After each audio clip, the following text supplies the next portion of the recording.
So after finishing the chapter of auditors, आज हम यहाँ पे शुरू करने वाले हैं मैनेजमेंट एंड एडमिनिस्ट्रेशन वाला चैप्टर। और एग्जाम पर्सपेक्टिव से अगर बताऊं तो ये इम्पोर्टेंट है, प्रैक्टिकली भी ये चैप्टर का काफ़ी ज़्यादा इम्पोर्टेंस है, और एग्जाम पर्सपेक्टिव से भी अगर आप देखो तो ये चैप्टर इम्पोर्टेंट है आपके लिए। विनीत ने यहाँ पे पूछा है सर चैप्टर 7, 8, 9 इंपॉर्टेंट है। Answer is absolutely yes. 7, 8, 9, 10 ये चारों चैप्टर्स आपके लिए इंपॉर्टेंट है। और वैसे एक अगर आपने अभी तक नोटिस किया हो, हमने काफी सारे पीवाईक्यू सेशंस को कवर किया है। आपने अगर देखा हो हर चैप्टर से क्वेश्चंस आया ही आया है। मतलब अभी तक हमें ऐसा एक भी चैप्टर नहीं मिला जिसपे मैं आपको बोलूं कि देखो इस पे तो कोई क्वेश्चन ही नहीं पूछा है कि नहीं। हर चैप्टर से क्वेश्चन आपको पूछा गया है, वो चाहे वेटेज कम हो चाहे थोड़ा ज्यादा हो। जैसे डिपॉजिट्स वाला है वो छोटा चैप्टर है, बट स्टिल उससे भी आपको एग्जाम में 8 10 नंबर का क्वेश्चन आपको पूछा गया है। So same thing goes here also. But yes, management and administration वाला जो ये चैप्टर है ये वैसे भी आपके लिए काफी ज्यादा इंपॉर्टेंट है। ये स्टार्ट होता है आपका सेक्शन नंबर 88 से, और सेक्शन 88 से ये आपका फिनिश हो जाएगा टू सेक्शन 122। अब सेक्शन 188 से 122 तक को मैं ब्रॉडली इसको 3 एरियाज में स्प्लिट करता हूं। इसको मैं 3 एरियाज के अंदर आपको स्प्लिट करके दूंगा। 3 भी नहीं बल्कि 4 एरियाज में इसको मैं आपको स्प्लिट करता हूं। एक आपका आ जाता है with respect to the register of members. ठीक है, तो आपका जो ये रजिस्टर्स होगा और जो statutory registers, register of members plus the other registers of the company, ये आपका एक पार्ट हो जाता है। इसके अलावा आपके पास एक बहुत ही ट्रिकी कॉन्सेप्ट और बहुत लोगों को परेशान किया था, प्रैक्टिकली तो हम लोग काफी परेशान हुए थे, सिग्निफिकेंट बेनिफिशियल ओनरशिप एसबीओ। ये कॉन्सेप्ट आपके लिए एक आएगा यहाँ पे। इसके अलावा आपके पास एक और कॉन्सेप्ट आएगा which is with respect to the annual return of the company. और फिर आपके पास जनरल मीटिंग के कॉन्सेप्ट्स आते हैं। अब ये है आपके लिए सबसे ज्यादा I would say heavy concept.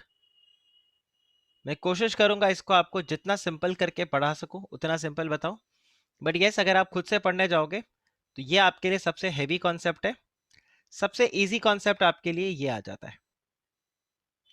ये आपके लिए बिल्कुल इजी है, ये भी आपके लिए बिल्कुल इजी है। वैसे तो देखो मैंने आपको बताया था nothing is easy, nothing is difficult, everything is same. बस आपके माइंडसेट के ऊपर डिपेंड करता है। And when you talk about the general meeting concept, this is easy but this is vast. These two are short but this is vast.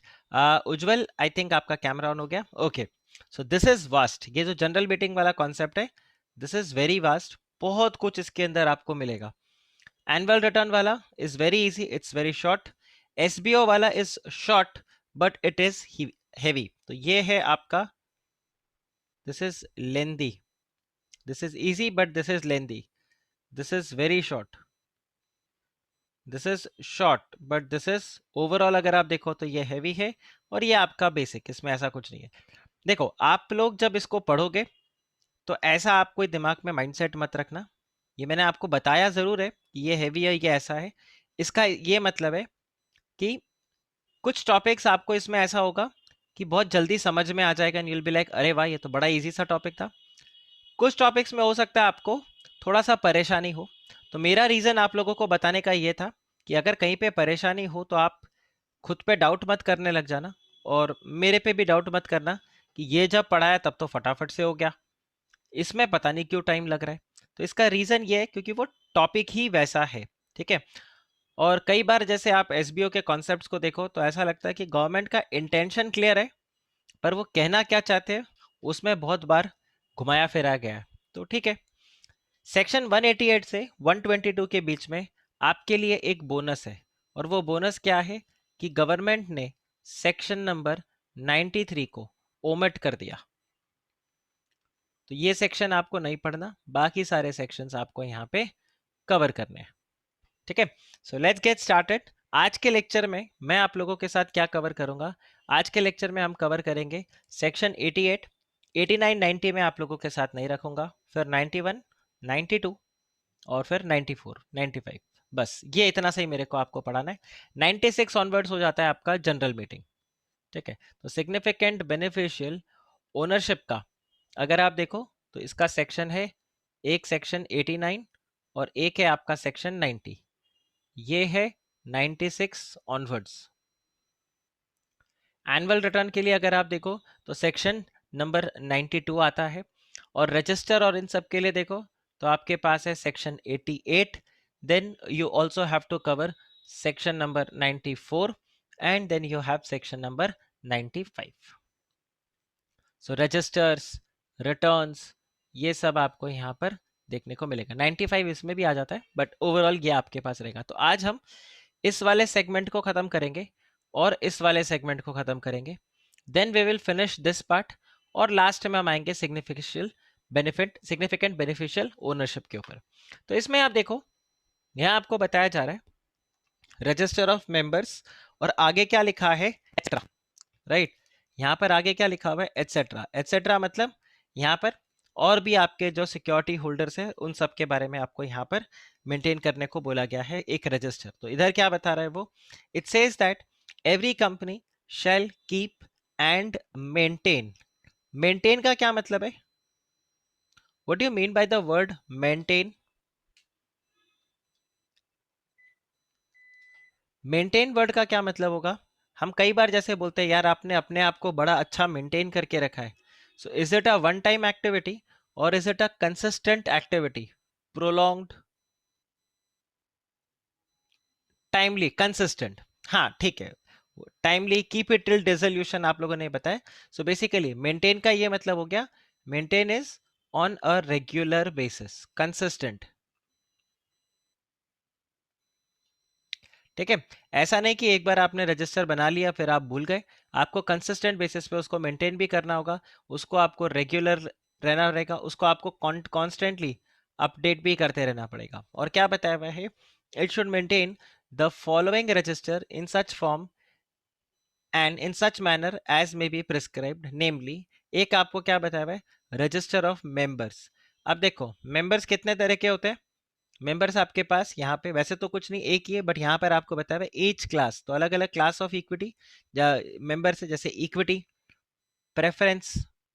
इसके बाद में आपको फर्दर बाइफर्केशन देना है, who are residing in India and who are outside in India. तो technically अगर आप देखो आपके पास चार क्लास यहाँ पे बताया हुआ है, equity, preference, and then further those who are residing in India and those who are residing outside India। ये पॉइंट आप याद रखना कि मेंबर्स को फर्दर और बाइफरकेट करके रखा है when it comes to maintenance of the register, one is residing in India and another is residing outside India. दूसरा आपको यहाँ पर वो बता रहा है that register of debenture holders, ये भी कंपनी को मेंटेन करके रखना है, and register of any other security holder. Okay, any other security holder. अब एनी अदर सिक्योरिटी मतलब बॉन्ड्स हो गया या कुछ भी, बेसिकली कोई भी और सिक्योरिटी जो कि यहाँ पर कवर नहीं हुआ। इक्विटी प्रेफरेंस तो यहाँ कवर हो गया, डिबेंचर यहाँ हो गया, इसके अलावा कंपनी कुछ भी इशू करता है तो उन सब का भी रजिस्टर कंपनी को मेंटेन करके रखना होगा। और यहाँ पे क्या बताया हुआ है, every registered maintained under subsection 1 shall include an index of the name included therein। आप मुझे बताओ इंडेक्स क्या होता है? इंडेक्स में होता है हम नंबरिंग करते हैं, 1 2 3 4 5, इस तरह से करके हम वहां पे पूरा नंबरिंग करके रखते हैं। तो ये आपको नंबरिंग भी वहां पर पूरा मेंटेन करके रखना होगा। अब ऐसा नहीं कि आप सिर्फ वहां पे नाम मेंटेन करो, आपको यहाँ पे नंबरिंग भी मेंटेन करके रखने को बोला गया है। अब फर्दर अगर आप देखो the index, register and index of the beneficial owner. अब ध्यान रखना ये सिग्निफिकेंट बेनिफिशियल ओनर वाला बात नहीं है, ये बेनिफिशियल ओनर वाला बात हो रहा है किसके केस में, मेंबर्स के केस में। डिपॉजिटरी आपको याद आ रहा है, डिपॉजिटरी जब हमने डेफिनेशन पढ़ा था मेंबर्स का, in the member of definition of the member, वहां पर लास्ट सब क्लॉज जो था वो किसके लिए था, the person whose name is mentioned in the beneficial owners list as maintained by the depository is also the member, yes और no? तो यहाँ पर जो डिपॉजिटरी है वो अगर एक रजिस्टर और इंडेक्स मेंटेन करके रखेगा, किसका? बेनिफिशियल ओनर का, कि वो किसके नाम पे शेयर्स को होल्ड करके रखा हुआ है, that shall be deemed to be the corresponding register and index for the purpose of this act. इसका मतलब इन दैट सिनेरियो ये जो बेनिफिशियल ओनर है इसको अलग से कुछ और मेंटेन, बेसिकली कंपनी को यहाँ पे एक अलग से रजिस्टर मेंटेन करके रखने का जरूरत नहीं होगा। जो डिपॉजिटरी यहाँ पे रजिस्टर को मेंटेन कर रहा है वही क्या मान लिया जाएगा, वही कंपनी का register and it is properly index हम मान के रखेंगे, राइट। बट क्या अगर डिपॉजिटरी अच्छे से रजिस्टर को मेंटेन नहीं करे तो क्या कंपनी ये बोल सकता है मेरी कोई रिस्पॉन्सिबिलिटी नहीं है? Can the company say it is not my responsibility अगर डिपॉजिटरी इसको अच्छे से मेंटेन नहीं करे? Answer is no. Why? Because company की रिस्पॉन्सिबिलिटी है। सबसेक्शन 3 बेसिकली क्या बोल रहा है कि चलो कोई प्रॉब्लम नहीं, आप अलग से मत बनाओ, अगर डिपॉजिटरी बना रहा है तो भी हम मान लेंगे कि आपका काम हो गया, लेकिन डिपॉजिटरी अगर ढंग से नहीं बना रहा तो आपका लायबिलिटी यहाँ पे हटेगा नहीं, यहाँ पर आपका लायबिलिटी खत्म नहीं होगा। आगे देखिए, यहाँ बताया हुआ है अ कंपनी में if authorised by the articles keep in any country outside India in such manner as may be prescribed a part of the register referred to in subsection 1 called as foreign register containing the name and particulars of the members and debenture holders and other security holder or the beneficiary holders which are residing outside India। तो यहाँ पर क्या मतलब हो गया, आपको जैसे मैंने यहाँ पे बताया था कि मेंबर्स को इन्होंने बाइफरकेट किया है, one who is residing in India, the other who is residing outside India. So the person who are residing outside India and those who are your members, debenture holders or they are your other security holder, ये आप क्या करोगे, this you are actually going to basically you can still maintain. अब ध्यान रखना यहाँ पे दो चीजें हैं, एक तो है कंपनी में तो शैल नहीं है कि मैंडेटरी नहीं है बाहर ही मेंटेन करना है, कि फॉरेनर्स अगर है तो बाहर ही मेंटेन करो, आप यहाँ पे भी कर सकते हो, एक पॉइंट तो ये। दूसरा आपको यहाँ पर क्या बताया गया है कि a company can maintain the foreign register outside India if it is authorized by the articles of association। Sir otherwise ये रजिस्टर कहाँ पर मेंटेन करके रखना होगा, ये रजिस्टर आपको मेंटेन करके रखना पड़ेगा अपने रजिस्टर्ड ऑफिस पे, ठीक है। आगे हम इसको पढ़ेंगे, ये जो आपका रजिस्टर्ड ऑफिस होगा कंपनी का, वहां पर इन सबको आप क्या करोगे, मेंटेन करके रखोगे। सेक्शन 94 में बताया कि आपका जो रजिस्टर्ड ऑफिस होगा वहां पर ही आप सारे के सारे डॉक्यूमेंट्स एंड रिकॉर्ड्स को मेंटेन करके रखोगे। Is this clear? Is this clear ये वाला पॉइंट? फिर यहाँ पे आपको बता रहे हैं if the company does not maintain the register of members और डिबेंचर होल्डर्स और अदर सिक्योरिटी होल्डर और fails to maintain it, then in that case the company shall be liable to a penalty of 3 lakh rupees and जो भी company का officer in default होगा उसके ऊपर penalty लग जाएगा 50,000 रुपीज का। आप बताइए, इज दिस क्लियर? ओके, आगे देखिए यहाँ पर आपको जो बता रहे हैं, अब यहाँ पर जो पॉइंट्स है वो सब हम कहाँ से कवर करेंगे, वो सब हम कवर करेंगे रूल से। देखो मैंने रूल्स को क्रॉप करके यहाँ पे नहीं दिया because as a CA student आप लोगों को इतना ज़्यादा डिटेल में यहाँ पर पढ़ने का ज़रूरत नहीं होगा, बट स्टिल मैं ब्रॉडली सब कवर कर दूंगा।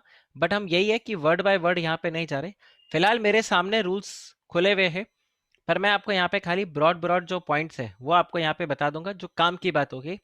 बाकी आप अगर चाहो तो हमारा जो फाइन प्रिंट वाला फोल्डर है जिसमें मैंने बेयर एक्ट रखा हुआ है वहां पे जाके आप सारे रूल्स को आराम से पढ़ भी सकते हो। तो अब आप देखो यहाँ पे रूल 3 है, रूल 3 कंपनी को बोलता है रजिस्टर ऑफ मेंबर्स को कैसे मेंटेन करना है, this will be maintained in the form MGT1 ना। MGT स्टैंड्स फॉर, देखो ऑडिटर्स के अंदर ADT था, MGT is for the management, so MGT1 आप यहाँ पे मेंटेन करके रखोगे and MGT1 is going to be your register of members. Okay, मैं यहाँ पे ROM तो लिखा है but this is going to be your register of members. अब आपको पता है ये रजिस्टर ऑफ मेंबर्स आप क्या करोगे, अलग अलग क्लास के लिए मेंटेन करके रखोगे। एक रजिस्टर ऑफ मेंबर्स इक्विटी का रहेगा, एक आपका यहाँ पे प्रेफरेंस का रहेगा, उसके अलावा आप यहाँ पर इसको फर्दर स्प्लिट करके रखोगे, those who are in India and those who are outside India. आप उसका यहाँ पे रजिस्टर को मेंटेन करके रखोगे। आउटसाइड इंडिया वाले को हम यहाँ पर foreign register, basically if kept outside India.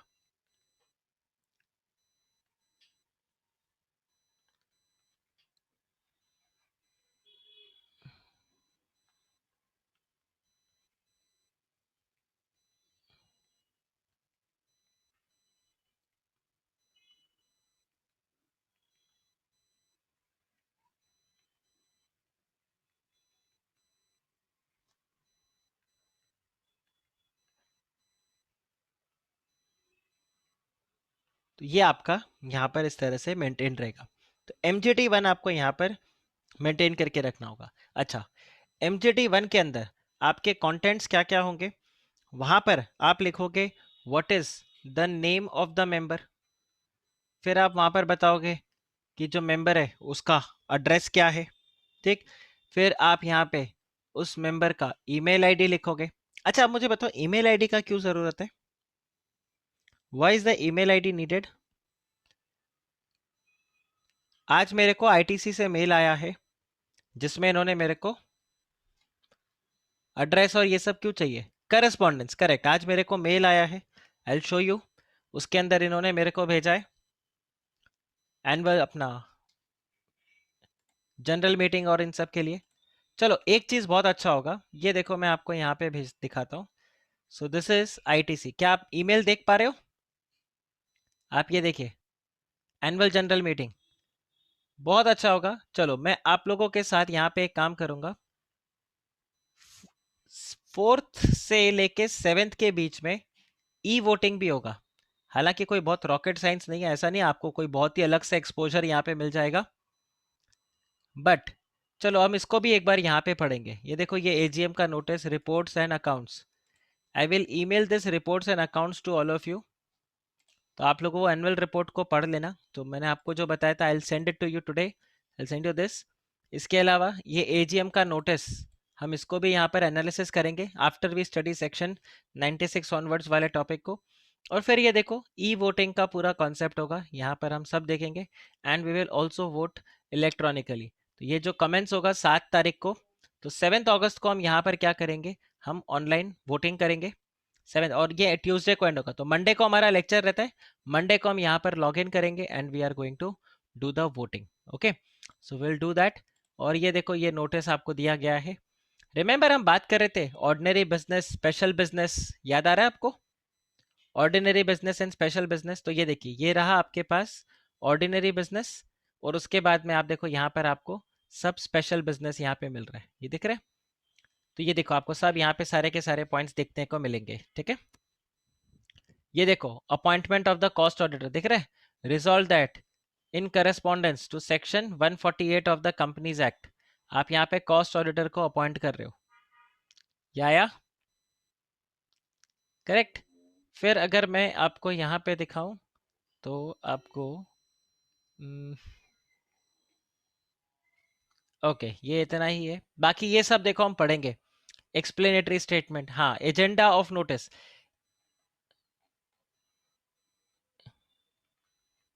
आपने लेकिन एजेंडा ऑफ नोटिस कहाँ पढ़ा वैसे?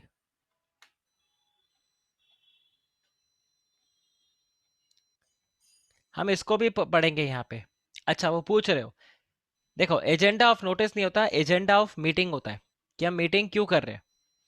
तो हम यहाँ पर बताएंगे हम मीटिंग इसके लिए कर रहे हैं, हम मीटिंग इसकी वजह से कर रहे हैं।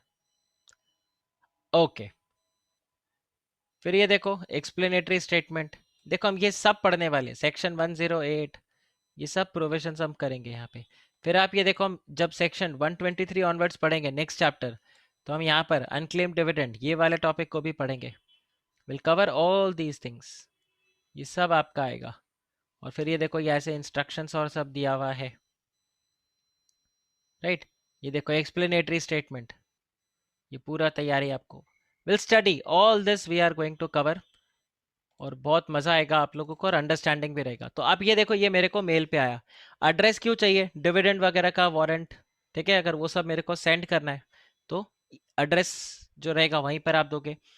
पैन नंबर आपको यहाँ पर मेंटेन करके रखना पड़ेगा, करेक्ट। और इसके अलावा आपका एक यूनिक आइडेंटिफिकेशन नंबर होगा, वो आपको दिया जाएगा। देखो मैं आपको दिखाता हूँ, यहाँ पर मेल पे भी आपको मिलेगा यूनिक आइडेंटिफिकेशन नंबर, ये दिख रहा है, ये देखा आपको? This is that unique identification number. तो एक यूनिक आइडेंटिफिकेशन नंबर यहाँ पर मेरे को दिया जाएगा, this will B also mention. फिर यहाँ पर मेरा नेशनैलिटी मेंटेन किया रहेगा। अब नेशनैलिटी क्यों चाहिए? इसके लिए इन इंडिया, आउटसाइड इंडिया, तो ये वाला सब यहाँ पर रहेगा। इसके अलावा आप ये भी मेंशन करोगे कि मैं कब मेंबर बना, date of becoming the member, correct. ये आपको बताना होगा। जब मैं यहाँ पे कंपनी को छोड़ दूंगा, सो डेट ऑफ सिसेशन, कि मैं कब से, सिंस व्हेन और from which date, with effect from which date I cease to be the member. अगर कोई यहाँ पर गारंटी वगैरह दिया है तो वो आएगा, एनी अदर इंटरेस्ट, तो ये सब कुछ यहाँ पर आपका रजिस्टर में मेंटेन्ड होगा। आप बताओ, इज दिस क्लियर? ये वाला पॉइंट क्लियर? तो आपके रूल नंबर 3 के अंदर ये सब चीजें आपको मेंटेन करके रखना है। तो रजिस्टर ऑफ मेंबर्स में क्या पर्टिकुलर्स होंगे? ये सारे पर्टिकुलर्स आपके वहां पर मेंटेन्ड रहेंगे। फिर अगर आप देखो, इसी तरह से आपको रूल 4 मिलेगा, करेक्ट। और रूल 4 आपको यहाँ पर बताएगा डिबेंचर होल्डर्स के लिए। तो यहाँ पर आप रजिस्टर मेंटेन करके रखोगे, register of the debenture holder and other securities. अब यहाँ पर भी क्या होगा, सेम इस तरह से आप लिस्ट मेंटेन करके रखोगे, name, address, email number, pan number और नेशनैलिटी, ये सब चीज़ों को आपको जैसे मेंटेन करके रखना है आप मेंटेन करके रखोगे। और ध्यान रखना, यहाँ पर for each class of debenture holder, her class के लिए आप एक अलग अलग अपना यहाँ पे रजिस्टर को मेंटेन करके रखोगे। और ये जो रजिस्टर आप मेंटेन करोगे, this is going to be in form MGT2, ये आप मेंटेन करोगे इन फॉर्म MGT2। ओके, ये क्लियर हुआ? अब यहां पर एक पॉइंट आता है, लेट्स से आज तारीख है 16 जुलाई। 16 जुलाई को मैं ऐसे बोलता हूं, विनीत ने अपने शेयर्स को सेल कर दिया और ये उसने बेच दिया लेट्स से धवल को। अब और कंपनी को आज इंटीमेशन मिल गया है, today company has received that intimation.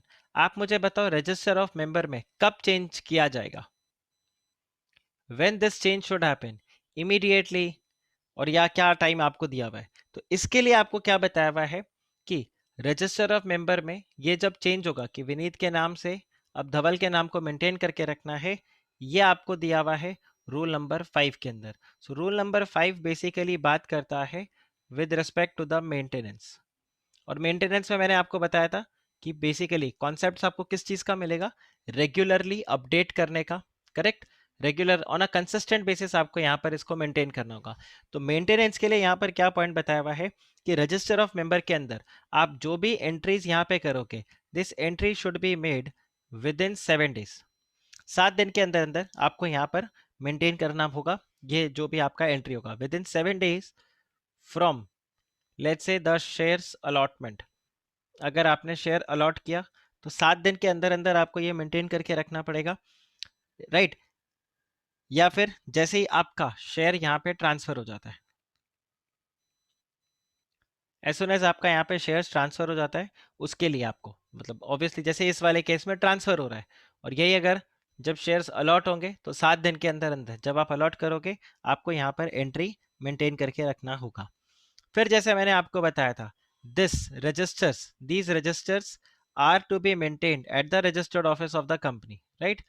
ये जो रजिस्टर्स है, these registers are to be maintained at the registered office of the company. मैंने आपको पहले भी बताया था कि रजिस्टर्ड ऑफिस में ये आप सारे रजिस्टर्स को मेंटेन करके रखते हो, बट अगर आप चाहो तो इसको आप कहीं और भी मेंटेन कर सकते हो। और कहीं और मेंटेन करने के लिए आपको क्या बताया हुआ है, basically you can pass a special resolution. आपने एसआर पास कर दिया, और एसआर पास करने के बाद आपके पास ऑप्शन हो जाएगा that it can be maintained elsewhere, it can be maintained elsewhere. But यहाँ पर बस खाली ध्यान रखना होगा, it should be maintained within the same town elsewhere, but within the town, city, village, जो भी आपका है उसके jurisdiction के अंदर अंदर। आप बताओ, is this clear?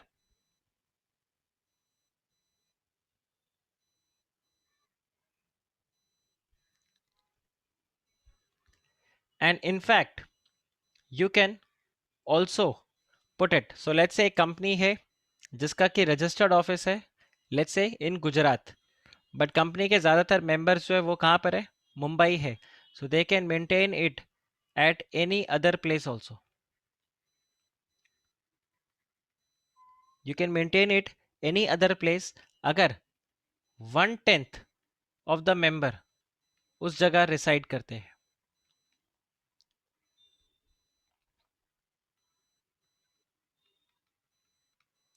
1/10 of the member जहां पर रिसाइड करते हैं आप वहां पर भी मेंटेन कर सकते हो, otherwise you can maintain it elsewhere but with in the same place in India. आप बताइए, इज दिस क्लियर?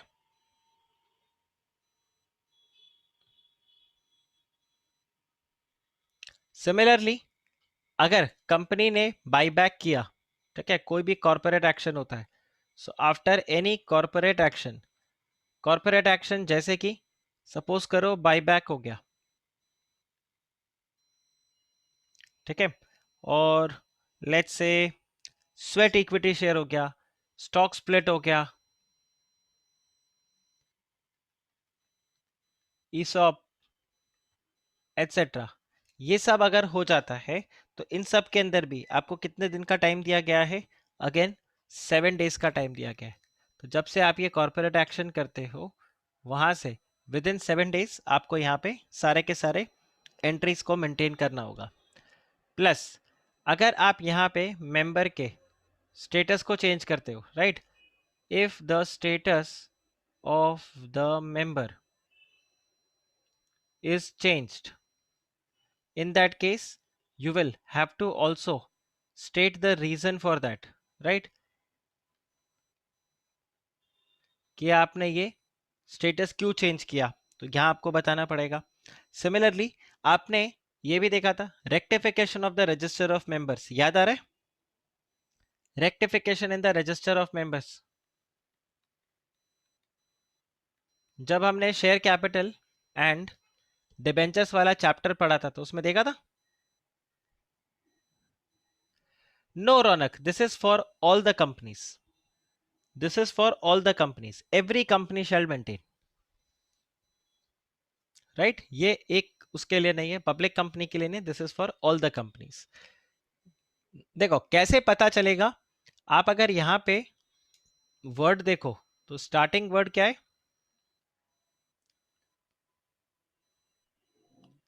क्या ओपीसी को भी करना होगा,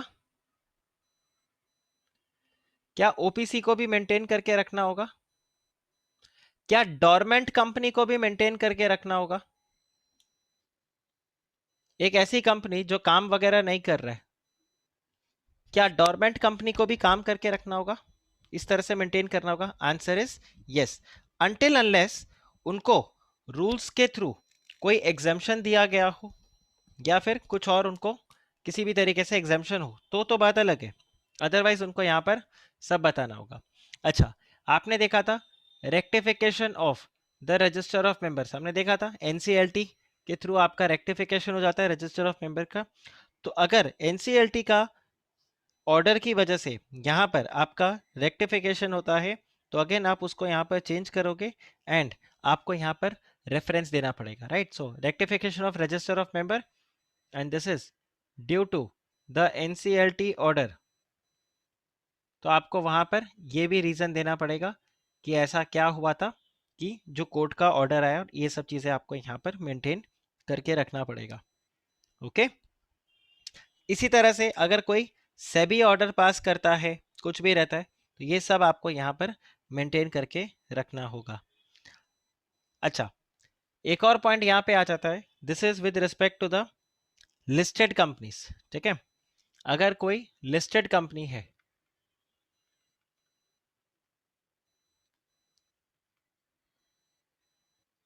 तो लिस्टेड कंपनी के लिए आपको यहां पर क्या बताया हुआ है कि अगर लिस्टेड कंपनी का कोई भी प्रमोटर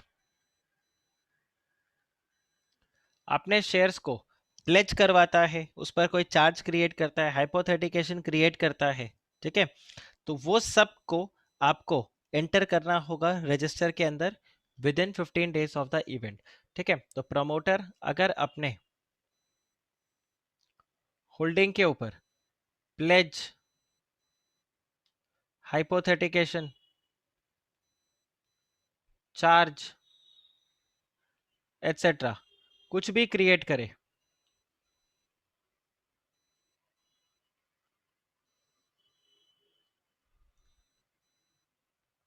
इसको कुछ भी क्रिएट करे, this has to be entered in the register.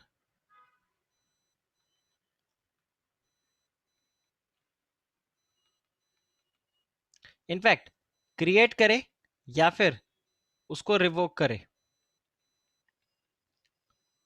दोनों ही केस में, चाहे उसको वो क्रिएट करे चाहे वो उसको रिवोक करे, they have to maintain it, they have to put it in the register, and this has to be put within 15 days। 15 दिन के अंदर अंदर इनको यहाँ पर इसको मेंटेन करके रखना होगा। आप बताइए, इज दिस क्लियर? इस तरह से सेम वे आपको रूल 6 मिलेगा। अब रूल 6 के लिए अगर आप देखोगे तो रूल 6 में आपको बताया हुआ है कि इंडेक्स मेंटेन करके रखना जरूरी है। तो as per rule 6 you need to maintain the index in the register of members। अब this is exempted। ये किसको एग्जेम्प्ट किया है? बोला एक ऐसा कंपनी है जिसमें नंबर ऑफ मेंबर्स क्या है, 50, less than 50। Company where members are less than 50, तो उनको इंडेक्स बनाने का जरूरत नहीं है। बाकी इसके अलावा आपको यहाँ पर इंडेक्स मेंटेन करना होगा। अब जब आप इंडेक्स मेंटेन करोगे तो वहां पर आप क्या करोगे, you will also put folio number, you also put the folio number there. आप बताइए, इज दिस क्लियर? फिर नेक्स्ट यहां पर आ जाता है आपके पास रूल नंबर 7। अब आप देखो, रूल नंबर 7 आपको डिस्कस करता है with respect to the foreign register.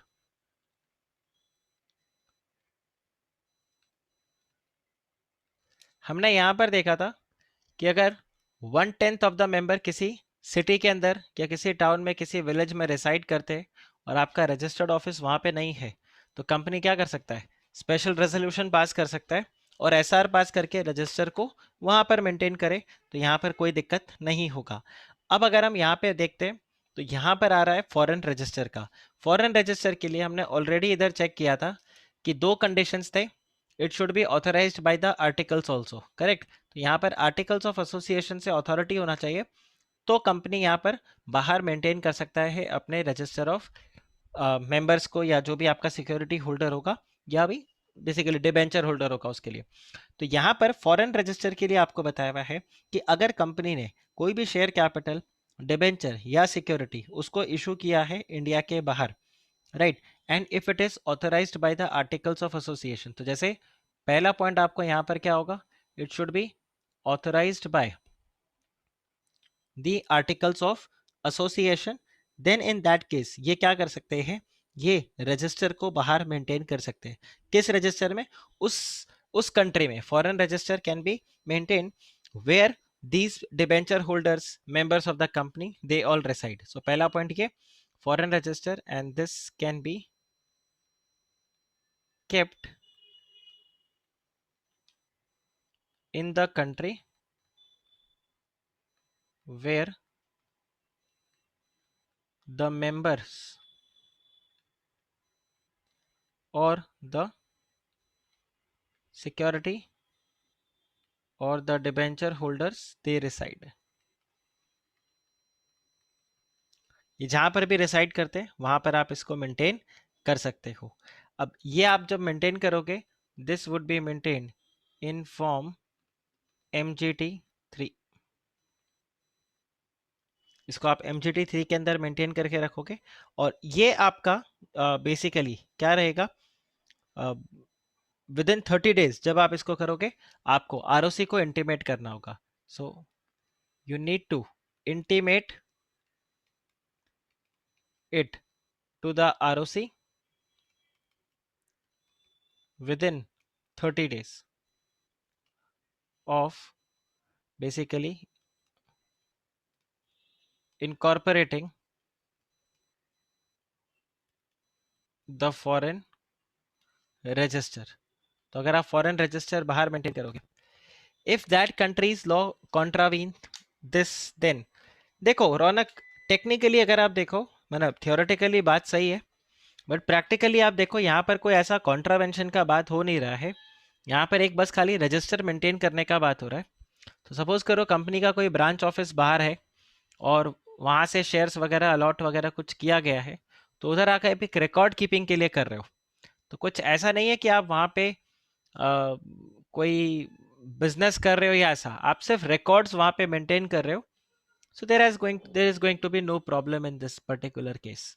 So theoretically yes, this question can be there, but practically अगर आप देखो तो ऐसा कोई प्रोविजन वहां पर बनेगा नहीं. और अगर आप थियोरेटिकली भी पूछो, चलो कल को सर कभी अगर ऐसा हो जाए कि लॉ बन गया, तो अगर लॉ बन गया तो सिंपल सा पॉइंट है, कंपनीज एक्ट आपको मैंडेट नहीं कर रहा कि आपको वहां पर रजिस्टर मेंटेन करना है. It uses the word may. So may word अगर यूज किया है तो it is absolutely fine, there will be no problem in this case. आप फिर वहां पर रजिस्टर को मेंटेन नहीं करोगे बिकॉज ऑब्वियसली उस कंट्री का लॉ आपको मना कर रहा है कि आप ये रजिस्टर को मेंटेन नहीं कर सकते, तो आप मत करो, फिर उसको आप रजिस्टर मेंटेन नहीं करोगे. आप बताओ. Okay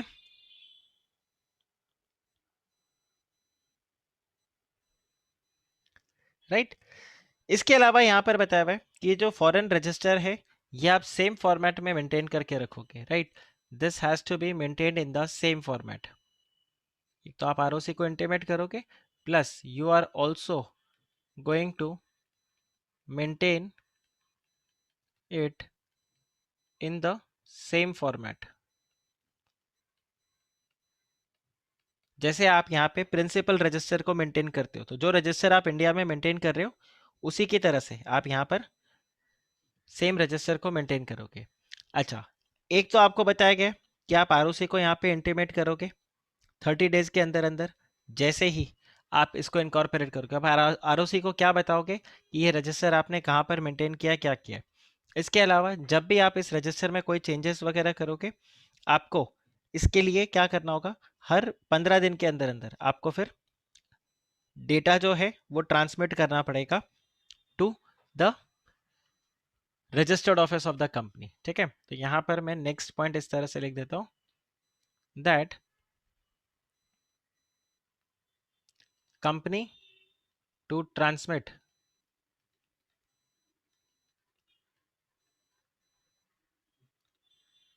the changes to the registered office where the register of members and others are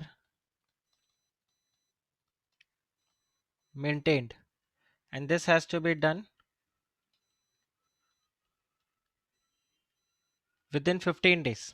ठीक है, विद इन 15 डेज आप यहां पर क्या करोगे, रजिस्टर ऑफ मेंबर्स में जब भी कुछ चेंजेस होगा, जो फॉरेन रजिस्टर है उसमें जब भी कोई चेंज होगा, आप यहाँ पर इंटीमेट कर दोगे और यहाँ पर फिर उसमें इनकॉर्पोरेट कर दिया जाएगा और बेसिकली इंडिया के अंदर आपका एक डुप्लीकेट रजिस्टर मेंटेन होगा।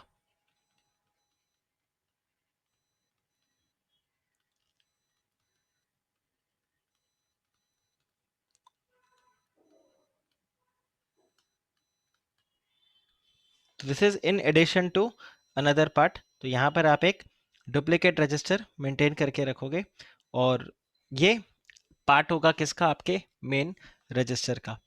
तो ये आपका एक फॉरेन रजिस्टर के लिए सारा का सारा पॉइंट आता है।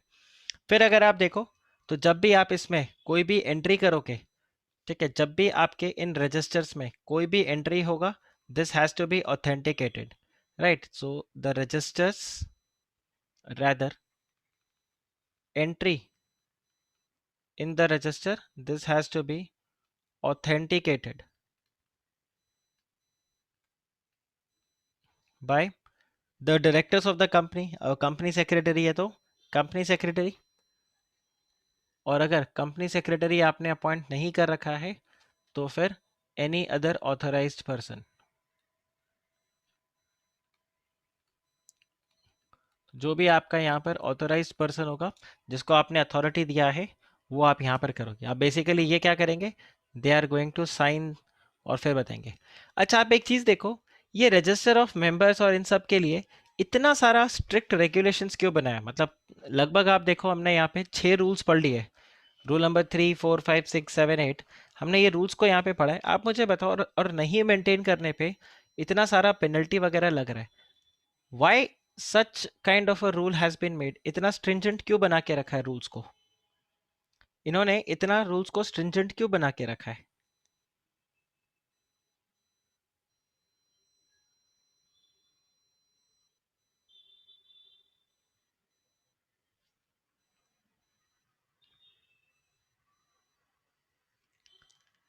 हाँ, फेक, एक तो ये वाला चीज आता है, दूसरा ट्रैक रिकॉर्ड रहेगा, पता चलेगा कौन कंपनी में किधर मेंबर है क्या है।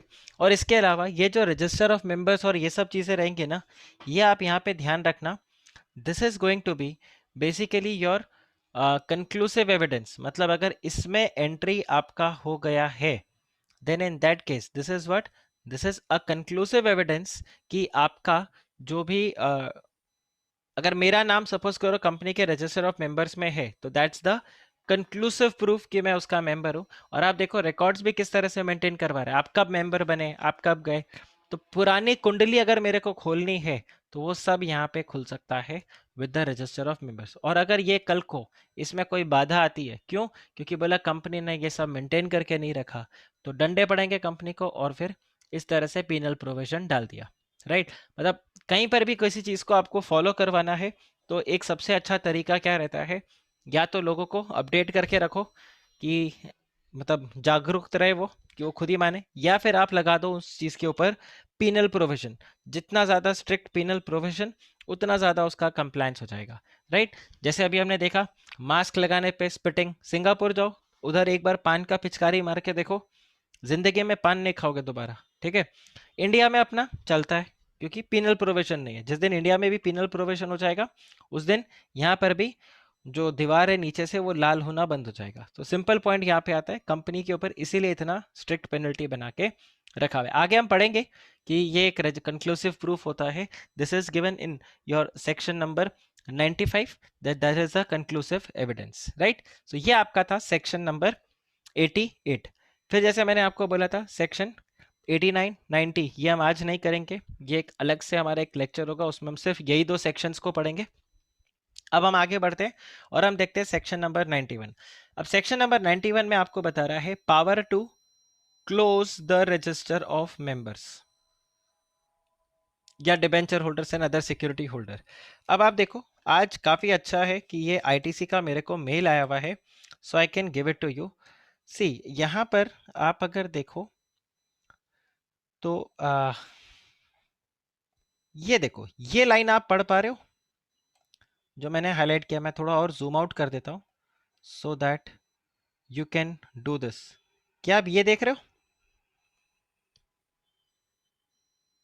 only those members whose name are recorded in the register of members of the company और इन the register of beneficial owners maintained by the depositories. हमने इन दोनों के बारे में पढ़ा था अभी।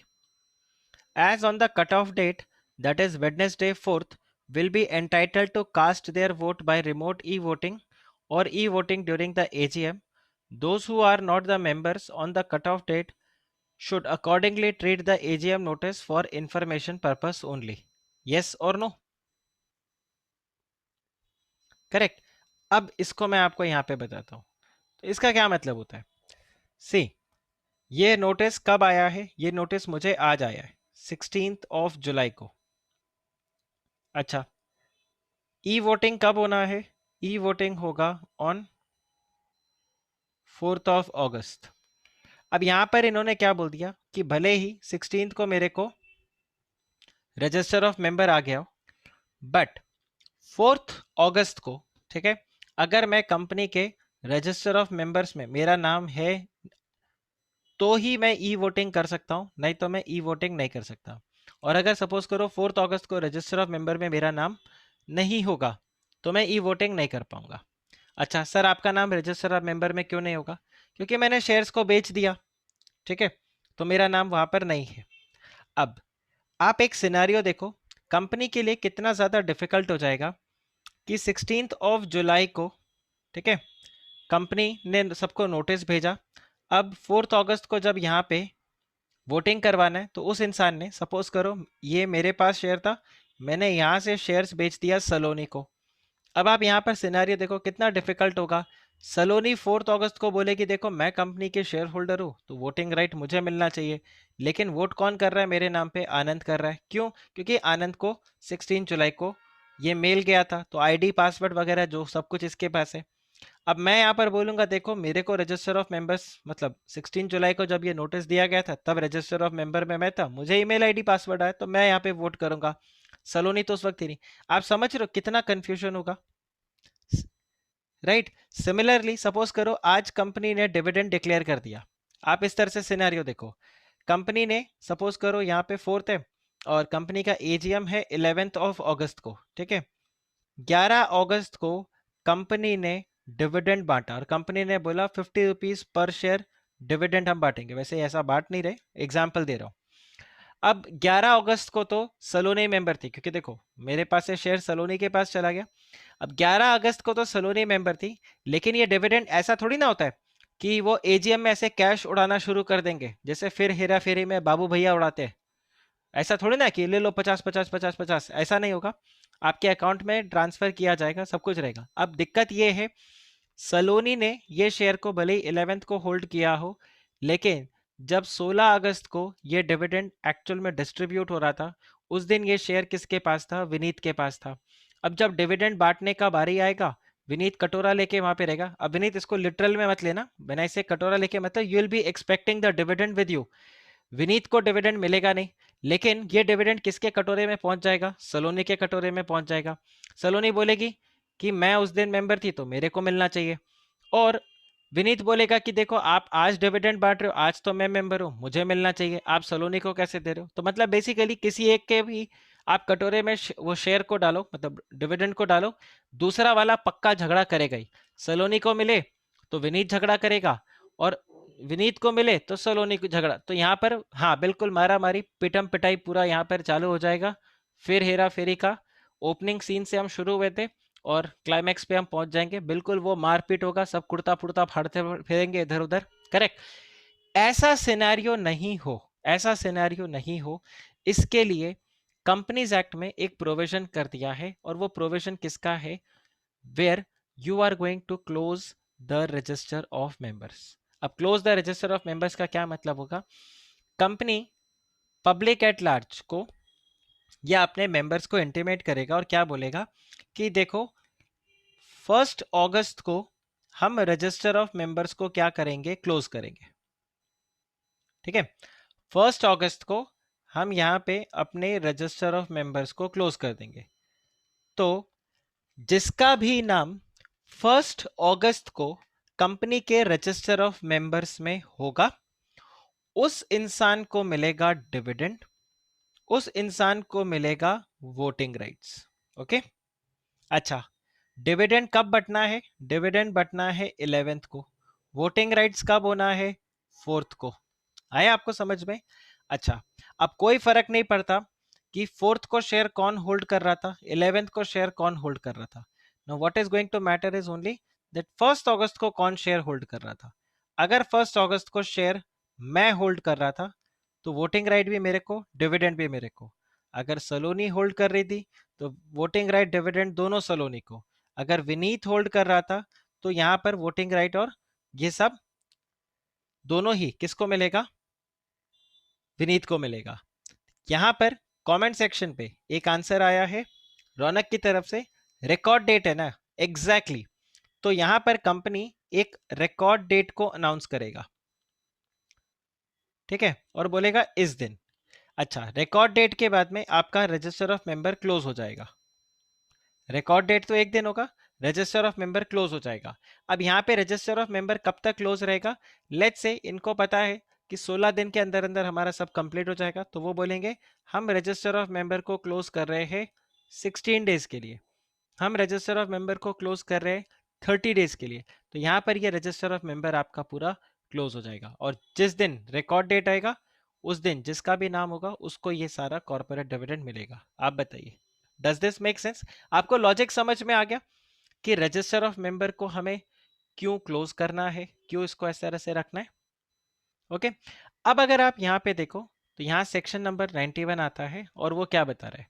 A company may close the register of member or the register of debenture holder or the register of security holder for any period or periods but not exceeding in aggregate of 45 days in each year but not exceeding 30 days at any one time। अब इसका क्या मतलब हो गया? क्या मैं 16 दिन के लिए रजिस्टर ऑफ मेंबर को क्लोज कर सकता हूं? Answer is yes. क्या मैं 20 दिन के लिए कर सकता हूं? Answer is yes. क्या मैं 30 दिन के लिए कर सकता हूं? Answer is yes. क्या मैं 45 दिन के लिए कर सकता हूं? तो आंसर इज नो। सर अभी अभी तो हमने पढ़ा था कुछ 45 डेज, यहाँ पे लिखा था एग्रीगेट ऑफ 45 डेज, तो यहाँ पर ध्यान रखना वर्ड क्या यूज किया गया है? Aggregate of 45 days. तो एग्रीगेट ऑफ 45 डेज का क्या मतलब हो गया? एक साल में मैक्सिमम मैं रजिस्टर ऑफ मेंबर्स को कितना क्लोज रख सकता हूं? 45 डेज तक, जिसमें कि एक बार, so this is maximum for total, and one time के लिए मेरा मैक्सिमम लिमिट कितना है? वन टाइम के लिए मेरा मैक्सिमम लिमिट है 30। आप बताइए, इज दिस क्लियर? क्या आपको ये पॉइंट क्लियर हुआ? हाँ रौनक, रौनक का पॉइंट है so sir after this date if anyone trades, नहीं, क्योंकि बुक क्लोजर हो रखा है, ठीक है। बुक क्लोजर अगर हो गया तो आपको कुछ भी नहीं मिले, मतलब आप शेयर्स खरीद भी लोगे तो आपका नाम उसमें नहीं आएगा। तो अगर सपोज करो कंपनी ने 10 दिन के लिए एक बार रजिस्टर ऑफ मेंबर क्लोज किया, लेट्स से जुलाई में, फिर 10 दिन के लिए कर दिया लेट्स से सितंबर में, फिर 10 दिन के लिए कर दिया लेट्स से नवंबर में, क्या आप कंपनी फरवरी में ये 10 दिन के लिए क्लोज कर सकता है? Answer is yes. पर अब मार्च में अगर कंपनी करना चाहे तो फिर वो मैक्सिमम कितना जाएगा? 5 डेज। अब विनीत यहां पे बोल रहा है सर 1 अगस्त को अगर ट्रेड किया तो क्या दूसरे को मिलेगा? देखो, इसके लिए थोड़ा सा आपको कॉन्सेप्ट ये समझना होगा जिसको हम क्या बोलते हैं, T+2 बेसिस पे सेटलमेंट होता है। तो जिस दिन आप ट्रेड करते हो, मैं T+2 का भी एक वीडियो आप लोगों को आपके टेलीग्राम ग्रुप में डाल दूंगा। ये एक वीडियो काफी मेरा वायरल हो चुका है, तो मैं ये वीडियो आप लोगों को टेलीग्राम ग्रुप में डाल दूंगा कि T+2 का क्या मतलब होता है। दिस मीन्स अगर आप मंडे को शेयर्स को परचेस कर रहे हो तो ये हो गया आपका ट्रेडिंग डे, तो आपका शेयर आपका डीमैट अकाउंट में कब आएगा? वेडनेसडे को, that is T+2 the working days, 2 working days, तो सेकेंड वर्किंग डे के अंदर आपके पास आएगा। तो इवन इफ आप अगर 1 अगस्त को शेयर्स को परचेस करोगे तो भी कोई फायदा नहीं है, क्योंकि इससे 2 दिन पहले जिसने शेयर को परचेस किया था, रेदर 2 वर्किंग डे पहले जिसने शेयर्स को परचेस किया था, उसका नाम रजिस्टर ऑफ मेंबर्स में होगा। तो आपको शेयर्स बुक क्लोजर के पहले ही खरीदना पड़ेगा, ओके। और इस बुक क्लोजर के लिए आपको प्रायर नोटिस भी दे दिया जाएगा। तो आप देखो, क्लोजर के लिए आपको एक तो पॉइंट ये याद रखना है that a company may close, दूसरा आपको पता है 45 डेज, ये आपको पता होना चाहिए in aggregate. 30 days one time, ये आपको पता होना चाहिए। अच्छा, फोर्थ आपको ये पता होना चाहिए subject to a previous notice of at least 7 days. Okay, 7 दिन का आपको नोटिस कम से कम देना होगा, एडवांस 7 डेज का नोटिस आप दोगे, और 7 दिन का नोटिस के हिसाब से फिर आप अपने कंपनी को यहाँ पर ब्लॉक करोगे। तो ऐसा नहीं है कंपनी कल अचानक से उठ के बोलते आज रजिस्टर बंद है, ठीक है, ऐसा नहीं चलेगा। आपको 7 दिन का क्लियर नोटिस देना पड़ेगा, जिसमें the date of notice and the date of closure will not be included, आपका गैप रहेगा प्रॉपर 7 दिन का। आगे क्या बताया है, if the register of member और डिबेंचर होल्डर और other security holder is closed, okay, without giving the notice as provided in subsection 1 or after giving a shorter notice, then that so provided for a continuous an aggregate period in excess of the time limit provide, ये वाला जो 30 days 45 days इसमें कुछ भी contravention हो गया तो यहाँ पर आपको बताया हुआ है कंपनी और कंपनी का जो भी ऑफिसर होगा इन डिफॉल्ट, उसके ऊपर पेनल्टी लगेगा 5,000 रुपया एक दिन का, subject to the maximum of 1 lakh rupees, right. तो ये आपको पॉइंट यहाँ पर ध्यान रखना होगा जब तक आपका ये कॉन्ट्रावेंशन चलता रहेगा, ठीक है। तो 20 दिन तक आप कॉन्ट्रावेंशन करो तो ठीक, उसके बाद जितना मर्जी करो आपका 1 लाख रुपए का ही फाइन लगेगा। By the way, just giving you an update, अभी लिमिटेड लाइबिलिटी पार्टनरशिप एक्ट के अंदर आप देखना अमेंडमेंट्स आएंगे in the current budget session, जो बजट बता रहा हूँ करंट मॉनसून सेशन जो अपना होगा पार्लियामेंट का, उसके अंदर आपको मिलेगा। बिकॉज लिमिटेड लाइबिलिटी पार्टनरशिप के अंदर ये वाला जो पॉइंट है ना, ये बहुत मिसिंग है। ये तो दिया हुआ है 5,000 per day, 100 rupees per day, पर मैक्सिमम नहीं दिया। तो इसकी वजह से क्या होता है कि आपका फॉर्म पे जो पेनल्टी है वो इतना ज़्यादा लगने लगता है कि अगर डिले इन फाइलिंग हो गया, कुछ भी हो गया, तो इसके लिए ये वाला एक प्रोविजन आपको देखने को मिलेगा। So just watch out for the budget, the parliament monsoon session here. Anyway, ये आ जाता है रूल 10, ये सेक्शन नहीं है, this is your rule number 10, okay. हाँ, क्रिप्टो करेंसी के ऊपर भी डिस्कस होगा। Raunak, if you are interested in crypto currency I will share some of the documents with you, ठीक है। आप मुझे व्हाट्सएप करना, मैं आपको क्रिप्टो करेंसीज के ऊपर आपको काफ़ी सारे मैं मटेरियल्स आपके साथ शेयर करूंगा। I have some very cream content which are prepared by the people who are in the regulator right now. So there is a WhatsApp group, I would say there is a elite WhatsApp group जिसमें I am privileged to be part of that group। हालांकि crypto currency के ऊपर मैं बहुत ज़्यादा research कर नहीं रहा हूँ, बट मुझे इतना पता है कि उस पर काफ़ी सारा डिस्कशन होता है। एंड लास्ट मंथ मेरा उन्हीं में से एक काफ़ी सीनियर प्रोफेशनल के साथ में डिस्कस हुआ था with respect to the crypto currency. तो ऑलमोस्ट 1 घंटे तक हम लोगों का फ़ोन पे बात हुआ था and he had shared lot of things. So I am sure अगर आपको इंटरेस्ट है तो you will really find it worth reading there, I will share that. Anyway, so ये रूल 10 आपको यहाँ पे बता रहा है closure of the register of member and the debenture holder और अदर सिक्योरिटी होल्डर। तो यहाँ पर आपको क्या बताया है कि a company closing the register of members, right, they should give at least 7 days prior notice, यहाँ पर आपको दिया हुआ है। अब ये नोटिस आप कैसे दोगे, देखो लिस्टेड कंपनी या अनलिस्टेड कंपनी है, company intended to be listed है, तो वो तो क्या करेंगे, एडवर्टीजमेंट दे देंगे in at least one vernacular language जहां पर भी उनका रजिस्टर्ड ऑफिस है, and having a wide circulation in the registered office, और at least in one English newspaper, ठीक है। तो यहाँ पे आपका चला जाएगा। इसके अलावा and they will also publish this in the notice, you know, on their website, ठीक है, जो भी इनका वेबसाइट होगा वहां पर ये चला जाएगा।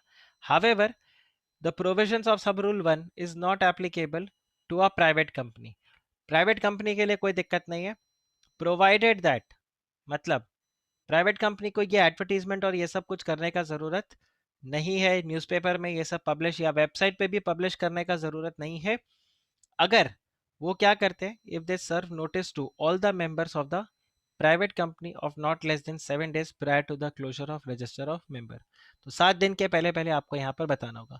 और लॉजिकल भी है, क्योंकि आप यहाँ पे देखो इधर world at large public company में बहुत सारे शेयर होल्डर्स है, लिस्टेड कंपनी में आप ट्रैक नहीं कर सकते, तो वर्ल्ड एट लार्ज को आप बता रहे हो, प्राइवेट कंपनी में कोई दिक्कत नहीं है, आप जो भी रजिस्टर आपके मेंबर्स हैं उन्हीं उन्हीं को आप यहाँ पे बता दो तो चलेगा, राइट। तो ये पॉइंट आपके लिए यहाँ पर था with respect to the closure of the members. Okay, next point आपके पास आता है सेक्शन नंबर 92। और सेक्शन 92 अगेन आपके लिए एक इंपॉर्टेंट सेक्शन है जो कि डील करता है एनुअल रिटर्न को। Now what do you mean by annual return? So basically annual return is a document which you file it to the ROC, जो बताता है आपका स्टेटस एज ऑन 31 मार्च, जो closure of the financial year. Sir ये तो balance sheet भी है ना, बैलेंस शीट भी आपको रख दो तो एनुअल रिटर्न का क्या जरूरत है? देखो बैलेंस शीट जो है, बैलेंस शीट आपके किस चीज के बारे में बताता है? Only financial position. वो आपको ये नहीं बताएगा कितने शेयर होल्डर्स है, कौन प्रमोटर है, कौन डायरेक्टर है, ये सब आपको आपके बैलेंस शीट के अंदर डेटा नहीं मिलेगा। ये सारा डेटा आपको कहाँ मिलेगा? एनुअल रिटर्न के अंदर। तो हम जब बात करते हैं स्टेटस, स्टेटस का यहाँ पे बहुत सारे इंफॉर्मेशन है जो कंपनी का रिलेटेड होगा। बेसिकली वो फाइनेंशियल इंफॉर्मेशन के अलावा होगा, मतलब फाइनेंशियल इंफॉर्मेशन तो होगा ही, बट उसके अलावा भी आपके कौन प्रमोटर्स हैं ये सब आपको यहाँ पे मिलेगा। आपको ध्यान हो हमने डिस्कस किया था with respect to the definition of promoter, that who is going to be the promoter of the company. तो प्रमोटर के लिए आपको क्या बोला गया था? The person who is named as promoter in the annual return, yes और no? अब मुझे बताओ क्या बैलेंस शीट में प्रमोटर के बारे में कुछ गिवन होगा? Answer is no. लेकिन एनुअल रिटर्न के अंदर गिवन होगा कि ये हमारे प्रमोटर है, ये हमारे अदर शेयर होल्डर्स है, तो बहुत सारा इंफॉर्मेशन जो है वो आप देते हो। पर ये ध्यान रखना all this as on 31 March, that is the end of the financial year. Okay, अब आप इसमें देखो एवरी कंपनी। सो यहाँ पे आप मुझे आंसर करो, क्योंकि ये क्वेश्चन आप लोगों से मतलब किसी ने पहले भी पूछा था, आई थिंक रौनक आपने पूछा था, किसी ने पूछा था कि सर ये पब्लिक कंपनी प्राइवेट कंपनी, तो आप मुझे बताओ एनुअल रिटर्न का requirement it is for all the companies until unless कि प्राइवेट कंपनी को, ओपीसी को या किसी भी टाइप के कंपनी को कुछ अलग से एग्जाम्पशन दिया गया हो या कुछ उनसे एक्स्ट्रा रिक्वायरमेंट करवा रहे हो। Otherwise, this is applicable to all. So what does it say? It says that every company shall prepare a return which is called as the annual return in the prescribed form containing the particulars as they stood on the close of the financial year. अच्छा मुझे बताओ, मैंने यहां पे लिखा है 31 मार्च, तो अगर किसी का फाइनेंशियल ईयर एंड होता है लेट्स से 31 अगस्त को, अगर किसी का फाइनेंशियल ईयर एंड होता है तो वो एनुअल रिटर्न कब बनाएगा? मार्च के बाद या 31 अगस्त के बाद?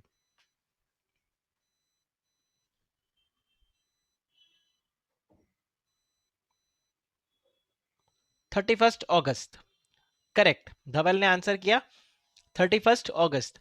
अच्छा मुझे एक और चीज आप यहां पे बताओ कि अगर आपको अपना फाइनेंशियल ईयर चेंज करना है तो आप किसके पास जाओगे?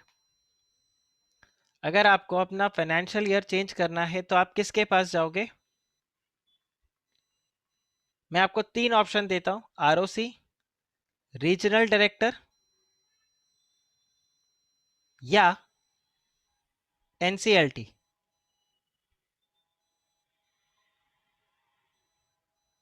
आरओसी, आरडी, अरे बाप रे, तीनों ही आंसर आ गए, तीनों ही आंसर आ गए मेरे पास।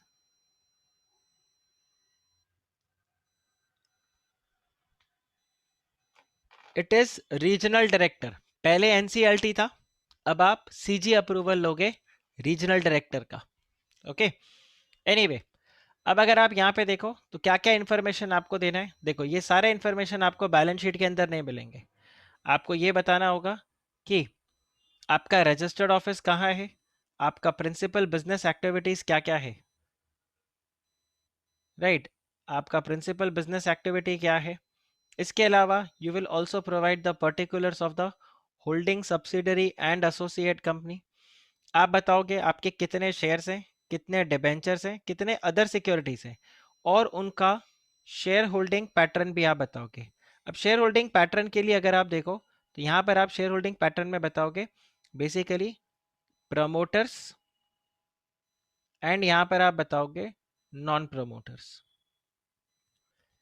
फिर आप यहां पर बताओगे मेंबर्स और debenture holders along with the changes. तो बेसिकली पिछले साल से इस साल में आप क्या चेंजेस एक्सपेक्ट कर रहे हो, एक्सपेक्ट क्या मतलब क्या क्या चेंजेस हुए। जैसे कि प्रीवियस ईयर प्रमोटर्स का 60% शेयर होल्डिंग था, इस साल 65% हो गया है, 63% हो गया, 58% हो गया, जो भी आपका रहेगा। फिर आप बताओगे promoters, directors, KMP and along with the changes there in since the close of the previous financial year, कि पिछले साल ये डायरेक्टर था, इस साल ये डायरेक्टर। तो अगर कोई चेंज नहीं आया तो भी आप वहां पे मेंशन करोगे that there is no change. इसके अलावा आप मेंशन करोगे मीटिंग ऑफ द मेंबर्स, कि मेंबर्स का कब मीटिंग हुआ, बोर्ड का कभी मीटिंग हुआ, तो मीटिंग्स ऑफ द मेंबर्स, तो एजीएम ईजीएम जो भी हुआ, meeting of the board, and you will also mention meetings of the various committees, ये आप बताओगे। फिर आप ये बोलोगे what are the remuneration of the directors, ठीक है, आपने जो पे किया, एंड केएमपी, पेनल्टी पनिशमेंट्स जो कुछ भी रहेगा वो आप बताओगे, and matters relating to the certification of the compliances and disclosures, ये आप वहां पर बताओगे कि हमारे सारे कंप्लायंसेस वगैरह वो सब बराबर है कि नहीं है। इसके अलावा details as may be prescribed in respect of the shares which are held by the foreign institutional investors and such other as may be prescribed. तो फिलहाल कुछ और प्रिस्क्राइब नहीं है, बट ये सारी चीजें आपको वहां पर बतानी है। इसके अलावा ये जो एनुअल रिटर्न है, this annual return will also be authorised and signed by the directors of the company, ठीक है, and also the company secretary. और अगर कंपनी सेक्रेटरी नहीं है तो कंपनी सेक्रेटरी इन प्रैक्टिस से आप यहां पर इसको साइन करवाओगे। फॉर्म का फॉर्मेट क्या होगा, फॉर्म का फॉर्मेट हो जाएगा आपका MGT7, ठीक है। So every company is going to file the annual return in form MGT7 except for OPC and a small company. OPC और स्मॉल कंपनी किस में मेंटेन करेंगे, MGT7A। तो आज अगर आपको मैं MCA के वेबसाइट पे लेके जाऊं तो आज ही चेंज आया है with respect to the MGT7 and MGT7A। आज ही इन्होंने अपडेट दिया है कि नया फॉर्म यहां पर आपको मिलेगा। जस्ट अ मिनट, लेटेस्ट, ये आज ही लेक्चर से पहले मैंने देखा था। एनीवे ये आप देख लेना, इंपॉर्टेंट अपडेट्स, यस ये रहा। सो ये दिख रहा है आपको, can you see, new form MGT7 and revised e-form MGT7 in line with the companies will be available। तो अभी नया MGT7 और 7A आपको यहाँ पर मिलेगा। तो हर साल ये लोग फॉर्म का फॉर्मेट्स वगैरह, हर साल तो नहीं बट कई बार ये चेंजेस करते हैं। तो basically MGT7 is for all the companies and MGT7A is only for the OPC and for the small company। Okay अब आप यहां पर देखो, हम पहले इसको डिस्कस करते हैं फिर मैं वापस से उस स्लाइड पे ले जाऊंगा। तो ये जैसे आपको बताया कि अगर एक ओपीसी है और एक अगर स्मॉल कंपनी है तो वहां पर ये जो रिटर्न्स वगैरह है ये कंपनी सेक्रेटरी साइन कर दे, और अगर कंपनी सेक्रेटरी नहीं तो डायरेक्टर ही साइन कर दे तो भी चलेगा, even the director can certify. तो बेसिकली देखो कंपनी सेक्रेटरी इन प्रैक्टिस जब साइन करेगा तो वो क्या लेगा, वो फीस चार्ज करेगा। अब एक स्मॉल कंपनी है, एक ओपीसी है, तो उनको बोला भाई यार देखो ये कोई दिक्कत नहीं है, अगर आप कंपनी सेक्रेटरी इन प्रैक्टिस से नहीं साइन करवाना चाहते तो मत करो, कोई दिक्कत नहीं, आप खुद ही साइन कर लो, डायरेक्टर्स उसको खुद ही साइन कर लो। तो बेसिकली इससे हुआ क्या, जो कंपनी सेक्रेटरी इन प्रैक्टिस है उनको, उनके लिए बेचारा थोड़ा सा नेगेटिव पॉइंट हो जाता है, रेवेन्यू के सोर्सेस कम हो गए। और अब तो आपने खुद ही देखा है स्मॉल कंपनी का जो लिमिट है उसको भी बढ़ा दिया, और उसके बढ़ाने से और भी ज़्यादा कंपनीज अब स्मॉल कंपनी के लिमिट में आ गए। तो और जो आपके पुराने क्लाइंट्स थे अब वो भी आपके पास साइन करवाने को नहीं आएंगे। नहीं, मैं अपना दुख दर्द नहीं बता रहा, क्योंकि मैं हार्डली एनुअल रिटर्न्स और को साइन करता हूँ, मेरा प्रैक्टिस एनुअल रिटर्न्स और इन सब के अंदर नहीं है। But yes, this is a sad, I won't say sad because businesses के लिए ये कंप्लायंस कॉस्ट बन जाता है। तो उस पॉइंट ऑफ व्यू से अगर आप देखो तो ये आपके लिए अच्छा है कि कंपनीज के ऊपर एक्स्ट्रा कॉस्ट नहीं पड़ेगा। But yes, on the professional front ये थोड़ा सा नुकसानदायक काम है। एनीवे यहाँ पर आप देखो, provided further that central government में प्रिस्क्राइब द एवरेज फॉर्म, तो ये आपको ऑलरेडी बता दिया गया है। This is what, this is MGT7A। तो आप ये देखो, यहाँ पर आपको बताया हुआ है MGT7 एंड MGT7A। इसके अलावा सबसेक्शन 2 अगर आप देखो तो यहाँ पर आपको बता रहा है that annual return to be filed by a listed company and such company having a paid up capital and turnover as may be prescribed। तो लिस्टेड कंपनी के लिए और कुछ पब्लिक और कुछ कंपनीज के लिए जिनका कि पेड अप कैपिटल और टर्नओवर एक लिमिट के बियॉन्ड चला जाता है, उनको क्या बोला गया है, that has to be certified by a company secretary in practice only stating that the annual return disclosures are correctly and adequate and that company has complied with all the provisions। तो basically इनको एक और form file करना होगा, उस form को हम बोलते हैं MGT8। MGT8 ठीक है। तो OPC एंड स्मॉल कंपनी, तो ये रहा आपके पास MGT8। तो ध्यान रखना लिस्टेड कंपनी और कौन से कंपनीज, ऐसा कंपनी जिसका कि पेड अप कैपिटल 10 करोड़ या उससे ऊपर है या फिर टर्नओवर 50 करोड़ या उससे ऊपर है, उनको फॉर्म MGT8 भी फाइल यहां पर करना होगा। आप बताओ, is this clear? The paid up capital of 10 crore और दूसरा यहां पर आ जाएगा आपके पास टर्नओवर ऑफ 50 करोड़। तो इनको MGT7 और MGT8 दो दो साइन करवाना पड़ेगा, दो दो यहां पर साइन करवाना होगा। तो एक ऐसा कंपनी, देखो लिस्टेड कंपनी है तो बाय डिफॉल्ट यहां पर इनका कंपनी सेक्रेटरी होगा। पेड अप कैपिटल 10 करोड़ या उससे ऊपर है तो भी इनके कंपनी में एक कंपनी सेक्रेटरी अपॉइंटेड होगा। आप क्या करोगे, आप MGT4 में इंडिपेंडेंटली फिर सर्टिफाई करोगे। तो ये फॉर्म MGT7 तो कंपनी का खुद का कंपनी सेक्रेटरी साइन कर देगा और 8 फिर जो प्रैक्टिस में वो अलग से साइन करेगा। Then every company shall place the copy of the annual return on the website of the company and the web link of the annual return should be disclosed in the board report। तो आपको board report के अंदर इसका link देना पड़ेगा, plus आपके website में भी एनुअल रिटर्न का कॉपी वहां पर प्लेस्ड होना चाहिए। फिर बताया हुआ है every company shall file with the registrar a copy of the annual return within 60 days from the date on which the annual general meeting is held. और अगर किसी साल में आपका AGM नहीं हुआ तो within 60 days from the last date जब आपका AGM हो जाना चाहिए था। अच्छा, अब आप देखो सर AGM कब हो जाना चाहिए, तो AGM के लिए आपको कंपनीज एक्ट दो डेट बताता है। अगर आप देखो कंपनीज एक्ट में तो आपको दो डेट यहाँ पे बताता है, let's say D1 and D2। इन दोनों में से विच एवर इज अर्लियर वो आपका हो जाएगा ड्यू डेट फॉर AGM। तो ये हम वैसे भी बाद में पढ़ेंगे, बट फिलहाल आपको बता रहा हूं वो हो जाएगा आपके लिए ड्यू डेट ऑफ AGM। तो ये जो आपका ड्यू डेट है या तो ये और आपका actual date of AGM,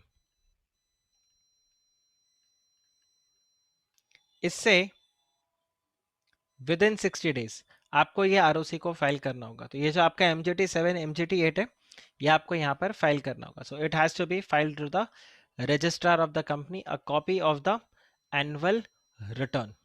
okay, फिर ये आपको ऑलरेडी आ चुका है same. Anyway, if the company fails to file this तो यहाँ पर काफी लंबा चौड़ा पेनल्टी है। एक तो कंपनी के ऊपर और ऑफिसर इन डिफॉल्ट के ऊपर 10,000 रुपए का penalty, plus there will be a further penalty of 100 rupees for each day during which such failure continues, subject to the maximum of 2 lakh rupees and 50,000 rupees for every officer in default। और अगर कोई CS गलत तरीके से fine करे, मैंने sign कर दिया एनुअल रिटर्न को, तो 2 लाख रुपए का पेनल्टी यहां पर उसके ऊपर लगेगा। राइट, अब आ जाता है आपके पास सेक्शन नंबर 94। सेक्शन 94 यहाँ पे बताया है place for keeping and inspection of the registers and returns. तो आपने ये जो रजिस्टर्स और रिटर्न्स और इन सबको जो आपने प्रिपेयर किया है, चाहे वो सेक्शन 92 में हो या सेक्शन 88 में हो। 88 is basically for the register and 92 is for the return. इसको जब आप यहाँ पे फाइल करोगे, इन दैट केस आपको अलाउ किया जाएगा। So this are to be kept at the by the company, कहाँ पर, at the registered office of the company. फिर हमने ये भी देखा था कि अगर 1/10 ऑफ द मेंबर, ठीक है, if they reside at some other place, तो तो वहां पर भी जा सकता है, लेकिन इसके लिए क्या करना होगा, आपको स्पेशल रेजोल्यूशन पास करना होगा। अब ये जो रजिस्टर ऑफ मेंबर्स है या रजिस्टर ऑफ डिबेंचर होल्डर्स है, ये सब है, तो अगर कोई इसका एक्सट्रैक्ट लेना चाहे तो वहां पर ले सकता है। तो ये देखो, any member, debenture holder, security holder or beneficial owner during the business hours, right, without any payment would be allowed to take the extract of that, and if it is to be done by any other person, then it will be on the payment of such fees as may be prescribed. Now inspection of registers and returns, तो inspection के लिए ये basically rule 14 वाला provision आ गया। तो members, आप बस खाली इतना याद रखना, members, security holder, debenture holder, beneficial owner, without any fee payment उनको ये इंस्पेक्शन का राइट मिल जाएगा। और कोई और अगर है तो उसको फिर फीस देना होगा, which will be as specified by the articles of association, and it should not exceed 50 rupees. तो ये आपके लिए पॉइंट पूरा आ जाएगा। और यहाँ पे बताया हुआ है रीजनेबल टाइम आपको दिया जाएगा। देखो इंस्पेक्शन के लिए बोल रहे हैं, ऐसा नहीं आपको जेरोक्स करके दे रहे हैं, इंस्पेक्शन के लिए दे रहे। तो इंस्पेक्शन के लिए यहाँ पर आपको बताया कम से कम आपको 2 घंटे उसको देने पड़ेंगे, ताकि वो इसको क्या कर सके, मेंटेन कर सके, मतलब बेसिकली व्यू कर सके। So any such member, debenture holder, security holder, beneficial owner और एनी अदर पर्सन में require a copy of any such register. तो अगर उसको यहाँ पर कॉपी देना होगा तो फिर आपको देखो 10 रुपये आप चार्ज करोगे, not exceeding 10 rupees for per page, and this has to be supplied within 7 days। तो ध्यान रखना, मेंबर, डिबेंचर होल्डर और सिक्योरिटी होल्डर इंस्पेक्शन करने के लिए अगर आए तो फ्री, बट अगर कॉपी मंगवाए तो फिर 10 रुपया एक पेज का उनको देना होगा। तो ये वाला पॉइंट हो गया।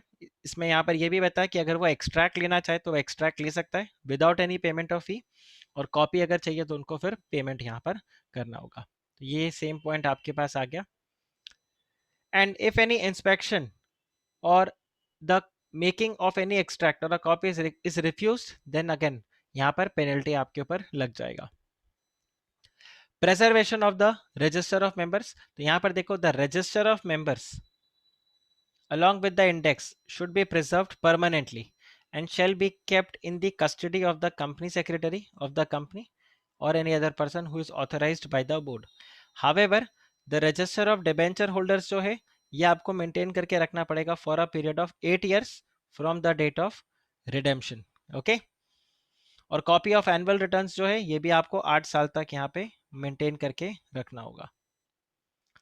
फॉरेन रजिस्टर जो है जब आप उसको डिसकंटिन्यू करोगे तो भी आपको 8 साल तक इसको यहाँ पर मेंटेन करके रखना होगा, राइट। वो बेसिकली प्रिंसिपल रजिस्टर का पार्ट हो जाएगा और डिबेंचर होल्डर्स का यहाँ पर रहेगा। सर ये फीस का एक फ्लो चार्ट, जरूरत नहीं है Raunak, you don't have to remember this fees and all. यहाँ पे दिया हुआ है बट वो फीस आपको याद नहीं रखना है, एब्सोल्युटली कोई फीस नहीं रहेगा। बस आप इतना याद रख लेना कि मेंबर्स, डिबेंचर होल्डर्स, तो मतलब कंपनी के अंदर का आदमी है तो उसको इंस्पेक्शन के लिए तो कोई फीस आप मांग ही नहीं सकते, उसका खुद का राइट है। हाँ, बाहर का कोई आ रहा है तो फीस आप चार्ज कर सकते हो। ओके, फिर आप देखिए यहाँ पे जो मैं पॉइंट आपको बता रहा था कि क्यों ये इतना इंपॉर्टेंट है, बिकॉज ये जो रजिस्टर है और जो कॉपी ऑफ एनुअल रिटर्न है जो आप यहाँ पे मेंटेन कर रहे हो, this is going to be the prima facie evidence, right, किसी भी काम के लिए। तो कल को अगर कुछ भी झोल होता है, कुछ भी ऐसा रहता है, तो आप यहाँ पर क्या बोलोगे कि देखो क्या रजिस्टर ऑफ मेंबर्स में क्या एनुअल रिटर्न में लिखा है। तो सपोज करो यहाँ पे रौनक का नाम एनुअल रिटर्न के अंदर एज प्रमोटर डाल दिया गया है, तो कल को रौनक अगर बोले नहीं मैं प्रमोटर नहीं हूं, मैं ऐसा नहीं हूं, मैं वैसा नहीं हूं, मेरा शेयर होल्डिंग तो इतना ही है, ऐसा कैसे है, कोई फर्क नहीं पड़ेगा, Raunak will be still considered as the promoter because that is going to be the prima facie evidence. आप बताइए, इज दिस क्लियर? अच्छा, दो तरीके का एविडेंस होता है, एक होता है हमने अभी देखा प्राइमा फेसाई और एक होता है कंक्लूसिव एविडेंस। देखा आपने प्राइमा फेसाई और कंक्लूसिव में क्या मतलब होता है, डिफरेंस क्या होता है? प्राइमा फेसाई मतलब एक बार देख के अपेरेंटली देखकर ऐसा लग रहा है, बाकी इन्वेस्टिगेशन के बाद हो सकता है हमारा ओपिनियन चेंज हो जाए। बट जब हम बात करते हैं कंक्लूसिव एविडेंस का, तो this is final. Okay, is this clear? जैसे अगर आपको याद हो, जब company reduction of share capital करता है, उसके बाद आरओसी उनको सर्टिफिकेट इशू कर देता है। वो सर्टिफिकेट क्या है?